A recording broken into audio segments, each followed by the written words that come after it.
Hey there, fellow enthusiasts. I hope you all are doing well.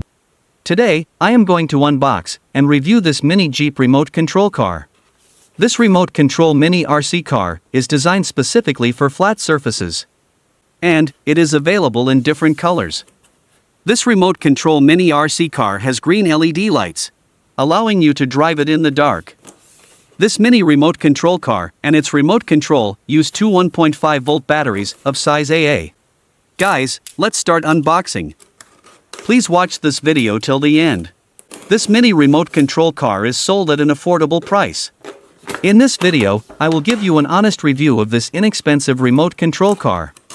I will tell you what I like and what I do not like about this mini remote control car. What I like about this mini RC car is that it is portable. So, you can easily take it with you almost anywhere. That is awesome. Guys, let's now see what things are there inside this box. This mini RC car comes with a small remote control. With this remote control, you can drive this RC car only in two directions, either backward or forward. Yes, I know, this remote control should also have the left and right steering.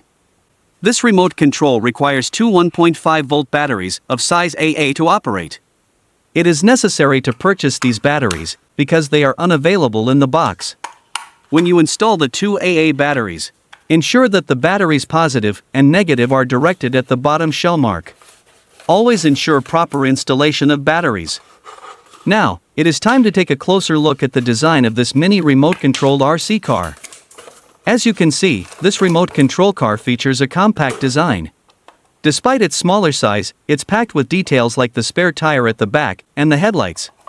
Its compact size allows you to drive it indoors and outdoors, but only on flat surfaces. These tires are made of plastic, but they look like real tires. The whole remote control car is made of plastic. At the bottom of this RC car, you can find the battery compartment and the on or off switch. Let's now remove the battery compartment cover to install the batteries. This remote control car requires two 1.5 volt batteries of size AA to operate. These batteries are not included in the box, so you need to purchase them separately. I wish this RC car came with a rechargeable battery instead of the standard AA batteries. Alright, let's put this Jeep RC car to the test. The remote control is easy to understand and responsive. This remote control car moves smoothly on flat and smooth surfaces. This remote-controlled RC car has a decent speed. However, I hope they can improve the speed of this RC car. Thank you for watching this video. I encourage you to check out my other videos for more exciting content like this.